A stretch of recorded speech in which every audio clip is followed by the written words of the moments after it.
Hello नमस्कार. मी राणी आजच्या एका नवीन व्हिडिओमध्ये तुमचं अगदी मनापासून स्वागत करते. आय होप आजचा दिवस आणि येणारे सगळेच दिवस तुम्हाला खूप छान जावेत ही स्वामी महाराजांचरणी प्रार्थना. तर आजच्या व्हिडिओमध्ये आपण बघणार आहोत, जर आपण पूर्ण वेळ गृहिणी असाल आणि फक्त घरातली कामं करणं म्हणजे आपण स्वतःला खूप कमी समजणे, हे असं काहीही नसतं. मी हे प्रत्येक व्हिडिओमध्ये तुमच्यासोबत शेअर करत असते आणि माझा हाच हेतू असतो की म्हणजे गृहिणी जरी असेल तर स्वतःला कधीही कमी लेखू नका. चला मग आजच्या व्हिडिओमध्ये आपण अशा काही गोष्टी बघणार आहोत ज्या गृहिणींसाठी अतिशय उपयुक्त आणि महत्त्वाच्या टिप्स असणार आहेत. अजिबात चिडचिड न करता घरातली कामं व्यवस्थित कशी होतील आज याच व्हिडिओमध्ये आपण बघणार आहोत. त्याच्यामुळे व्हिडिओ कुठेही स्किप न करता शेवटपर्यंत नक्की बघा. चला मग व्हिडिओला स्टार्ट करते आणि व्हिडिओमध्ये जे जे काही मी तुम्हाला सांगते ते माझ्या अनुभवानुसार तुमच्यासोबत मी शेअर करते.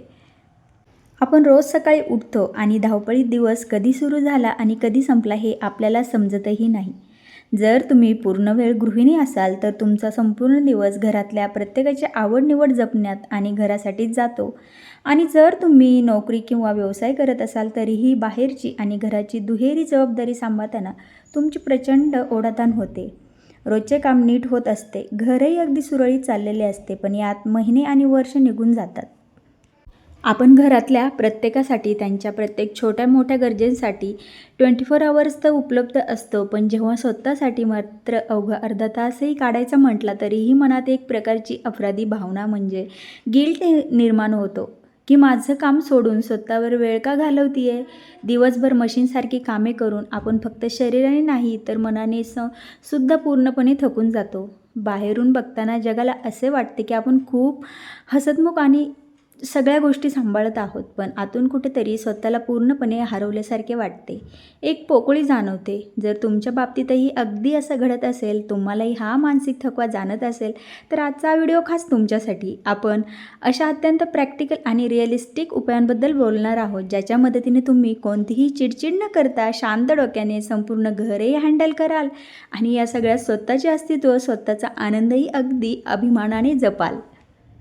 पहिला आणि अतिशय महत्त्वाचा मुद्दा म्हणजे प्रत्येक वेळच्या उदासीनतेला लगेच डिप्रेशन समजण्याची चूक करू नका.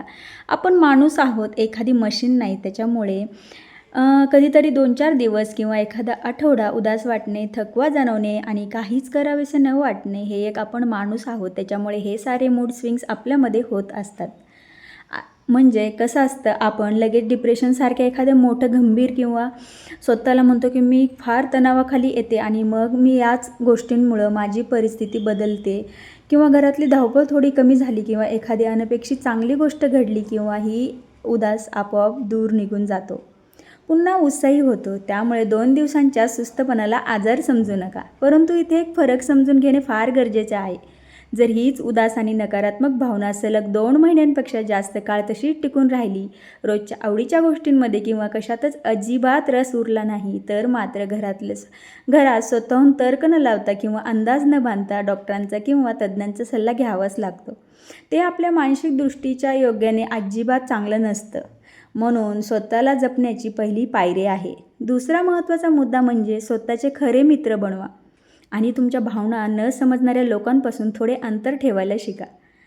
आपण आपल्या मनात काय चाललंय किंवा आपली परिस्थिती काय आहे हे जगातल्या प्रत्येक व्यक्तीला समजावून सांगू शकत नाही आणि तसा प्रयत्नही करू नये. बऱ्याचदा मनात खूप घालमेल होत असते. आपण कोणीतरी जवळच्या व्यक्तीला किंवा मैत्रिणीला मनातल्या गोष्टी सांगायला जातो, पण असं नसतं की म्हणजे प्रत्येकजण तुम्हाला समजूनच घेईल. म्हणजे कुठेतरी आपल्याला असं वाटतं की आपलं कुठेतरी मन हलकं करावं. कोणीतरी जवळची व्यक्ती तुमच्यासारखी असावी की जिला तुम्ही तुमच्या मनातल्या भावना समजू शकाल. पण मी असं म्हणेल की असं करणं केव्हा चांगलं असतं, जेव्हा आपल्याला समोरची व्यक्ती ही खूप छान प्रकारे आपल्याला समजून घेईल. आणि मी जी गोष्ट करते आणि जी मी तुमच्यासोबत शेअर करते ही अतिशय सोपी माझ्यासाठी गोष्ट झाली आहे. जेव्हा आपल्या मनात सगळे विचार, राग, दुःख जे काय असेल ना ते जसेच्या तसे लिहून काढायचे. पूर्ण लिहून झाल्यावर तो कागद फाडून कचऱ्याच्या डब्यात टाकून द्यायचा. कोणासमोर रडण्यापेक्षा किंवा वाद घालण्यापेक्षा मनाचा भार हलका करण्याचा आणि मानसिक शांतता मिळवण्याचा हा सर्वात सोपा मार्ग आहे. जेव्हा तुम्ही स्वतःचे मित्र बनता तेव्हा तुम्हाला कोणाच्याही मैत्रीची गरज नसते आणि मला असं वाटतं ती गरज भासतही नाही. आणि तिसरा महत्त्वाचा मुद्दा म्हणजे स्क्रीन टाईम नव्हे तर खरा मी टाईम काढायला शिका. आपल्याला नेहमी वाटतं की दिवसभर धावपळ करून थकल्यावर सोशल मीडियाचा रील स्क्रोल करणे, एखादी रील्स पाहणे, एखादी सिरियल बघणे म्हणजे स्वतःसाठी वेळ काढणे. पण मैत्रिणींनो, खरं सांगू का, हा सगळ्यात मोठा आपला गैरसमज आहे. मानसिक थकवा कमी करत नाही तो, उलट आपल्या डोळ्यावर आणि डोक्यावर अजून जास्त ताण वाढवतो. आजकालच्या ज्या वेगवेगळ्या न्यूज येतात, फेक न्यूज असतात, AIचा जमाना आहे आणि या सगळ्या गोष्टींमध्ये आपण आपल्या स्वतःला बघत असतो आणि कुठेतरी असं म्हणतो की आपल्याच रिलेटेड काहीतरी गोष्टी घडत आहेत. आणि जेव्हा आजकाल तर असं सोशल मीडिया झालं आहे, जेव्हा तुमचा मूड जसा असतो तशाप्रमाणे तुम्हाला रील्सही बघायला मिळतात. म्हणून या गोष्टींपासून स्वतःला थोडंसं दूर ठेवायचे. म्हणूनच दिवसभरातून किमान 2 तास कसेही करून स्वतःसाठी काढायचे आहेत. असा एक नियम स्वतःसाठी बनवून बघा बरं. म्हणजे मी तुम्हाला सांगते, ही एवढ्या गोष्टी सगळ्या सोप्या नाही आहेत. पण मला असं वाटतं की जेव्हा आपण छोट्या-छोट्या गोष्टींनी सुरुवात करतो तेव्हा मोठ्या गोष्टी बनण्यासाठी वेळ अजिबात लागत नाही. पण हा वेळ घालवताना मोबाईल पूर्णपणे बाजूला ठेवायचा आहे. या 2 तासांचे आपण 2 सोपे भाग करून बघूयात. पहिला एक शारीरिक हालचालींसाठी. यावेळेस शरीराला आणि मनाला ऊर्जा देईल अशी कोणतीही गोष्ट करा. तुम्ही घराबाहेर मोकळ्या हवेत चालायला जाऊ शकता. घरातच योगासन किंवा तुमच्या आवडीच्या गाण्यावर मनसोक्त डान्सही करू शकता. शरीरात आनंदी हार्मोन्स तयार होतात आणि दिवसभराचा सगळा आळस पळून जातो. दुसरा 1 तास मानसिक शांतता. आणि या छंदासाठी उरलेले 1 तासात मोबाईल पूर्णपणे सायलेंट करून स्वतःपासून दूर ठेवा. अगदी शांत बसा. मनाला आवडेल ते संगीत ऐका. मनाला एखादा पॉडकास्ट आवडेल तोही ऐका. एखादं काही मोटिवेशनल चॅनल असेल तेही तुम्ही ऐकू शकता. या गोष्टीतून काय होईल तर तुम्हाला जे मनाचे स्वतःचे जे छंद आहेत ते जोपासण्यासाठी मदत होईल. एखादं छानसं पुस्तक वाचा, एखादी डायरी लिहा. तुमचा आधीचा एखादा छंद असेल तो तुम्ही करून बघा. तुम्हाला खूप जास्त डान्स करायला आवडत असेल, तुम्ही अगदी कोणी तुम्हाला वेडं म्हणलं तरीही चालेल, पण तुम्ही तुमचा स्वतः डान्सही करा. बघा, या गोष्टींमधून तुम्हाला नक्कीच आनंद मिळेल. आणि मला असं वाटतं की स्वतःच्या गोष्टी ज्या चांगल्या सवयी आहेत त्या करण्यासाठी कोणाचंही बंधन नसावं, अगदी स्वतःचंही स्वतःला. आणि एक महत्त्वाचा मुद्दा म्हणजे छोट्या गोष्टींमध्ये आनंद शोधायला शिकणे. बऱ्याचदा आपल्याला असं वाटतं की जर मनाला आनंद मिळवायचा असेल, आपल्याला फ्रेश वाटायचं असेल, असं कुठेतरी दूर फिरायला गेलं पाहिजे, एखाद्या हॉटेलला गेलं पाहिजे किंवा एखाद्या हिल स्टेशनलाच गेलं पाहिजे. पण असं बिलकुल नाही आहे. फिरायला जाणं छानच आहे, पण ते रोज शक्य होत नाही. आपली रोजची घरची कामं ही एका चक्रासारखी आहेत. सकाळच्या चहा, स्वयंपाक, भांडी, सगळं जी गृहिणींची कामं असतात ती. आपण कामं संपण्याची वाट बसतो आणि आनंदी कधीच होऊ शकणार नाहीत. म्हणूनच थोडासा रोज स्वतःसाठी वेळ काढा. असं नाही आहे की तुम्ही लांब फिरायलाच जा, त्यातूनच तुम्हाला आनंद मिळेल किंवा तुमचा आनंद त्यातच लपलेला आहे. हो, प्रत्येकाला फिरण्यासाठी आवडतं, पण ते रोज शक्य नाही आहे ना. म्हणून रोजच्या छोट्या सवयींमध्ये हा एक महत्त्वाचा मुद्दा. अगदी छोटं गार्डनिंगला जाऊ शकता तुम्ही. छोट्याशा गार्डनमध्ये जाऊन थोडंसं शांततेत बसा आणि थोडासा विचार करा स्वतःविषयी. ह्याही गोष्टी खूप जास्त महत्त्वाच्या असतात. आनंद हा कोणत्याही महागड्या ट्रिपमध्ये नसतो, तो या छोट्या क्षणांमध्ये दडलेला असतो. फक्त तो आपल्याला वेचता आला पाहिजे. आणि अत्यंत महत्त्वाची आणि आजच्या काळातील सर्वात गरजेची गोष्ट म्हणजे सोशल मीडियावरील परफेक्ट लाईफशी स्वतःची तुलना करणं बंद करायचे. आजकाल आपण काय करतो, मोबाईल उघडतो किंवा फेसबुक, इंस्टाग्राम आणि काय करतो आपण, इतरांचं जे लाईफ आहे ते बघून आपण स्वतःसोबत कंपॅरिझन करत बसतो. आणि हेच जे आहे तेच आपल्याला म्हणजे असं असतं की चेहऱ्याला आणि घरालाही फिल्टर्स लावलेले असतात. लोक त्यांच्या आयुष्यातील केवळ 5% आनंदाचे क्षण तिथे दाखवत असतात आणि उरलेले 95% तर आपली बाजू ते मांडतच नसतात. मग आपण का त्यांच्या आयुष्याशी आपलं आयुष्य रिलेट करत असतो? त्यांचंही संपूर्ण आयुष्य नव्हे, त्या जगात कोणाचंही आयुष्य परफेक्ट नसतं. प्रत्येकाच्या घरात काही ना काही समस्या, वाद आणि अस्वस्थता असतेच.